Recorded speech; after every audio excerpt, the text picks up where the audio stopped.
Hi everyone, so this video is going to be covering the electron transport chain. So by this point we've taken a glucose molecule, we've gone through glycolysis and gotten our ATP there, we've gone through the TCA cycle, and what we've ended up with are these NADHs and FADH2s which we utilize in this chain. And this electron transport chain is made up of these four complexes which transfer electrons that are paired with these hydrogens down a potential electric gradient, and using this passing from complex to complex, we create a proton gradient across the mitochondrial membrane.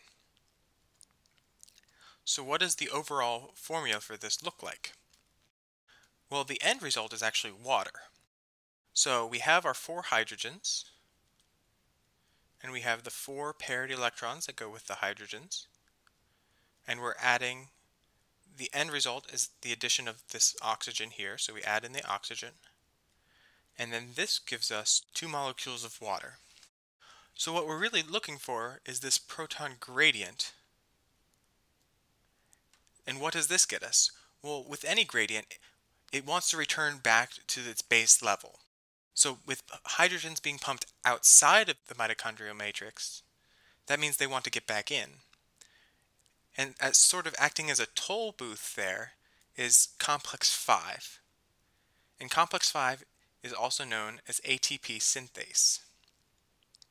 And what ATP synthase does is that it allows protons back across the mitochondrial membrane, but in the process it uses that proton flow to create ATP.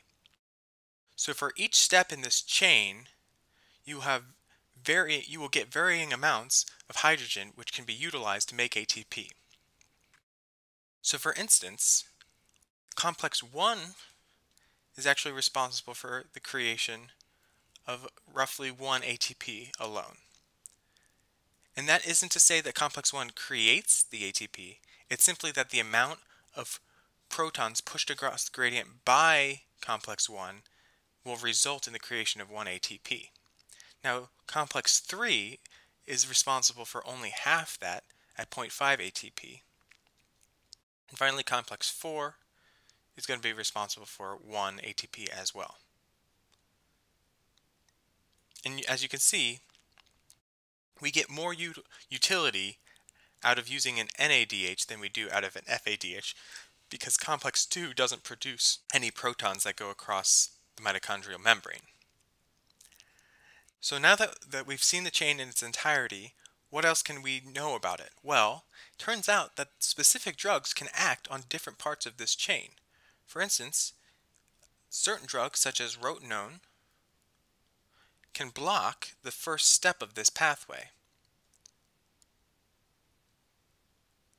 That will result in an inability to make ATP from NADH because rotenone has blocked this first transfer of electrons from the first complex to coenzyme Q to the third. However, we can still get ATP from FADH2. We simply miss out on the 1 ATP that we would otherwise be getting from complex 1. But there are other parts of the chain that this can be affected by drugs as well. The step from complex 3 to cytochrome C, for instance, is affected by antimycin A. So while we can get our 1 ATP from complex 1, we would not be able to get our 0.5 ATP from complex 3 because the creation of the proton gradient is dependent upon the transfer of electrons from 3 to cytochrome C. And finally, we can block the final step here using cyanide, which we might have heard of before as a poison. And this is going to block our final step with the creation of water here, because we're combining our hydrogen with the oxygen. And we're going to be missing out on this last step, so we're going to be missing out on this 1 ATP here. But this isn't the only way that we can interfere with the creation of ATP using the electron transport chain, because there's also something known as the uncoupling of the electron transport chain. And uncoupling works much like how removing a chain from a bicycle works, in that the proton gradient is still being created, protons are still being pumped across the mitochondrial membrane, and electrons are still being passed from complex to complex.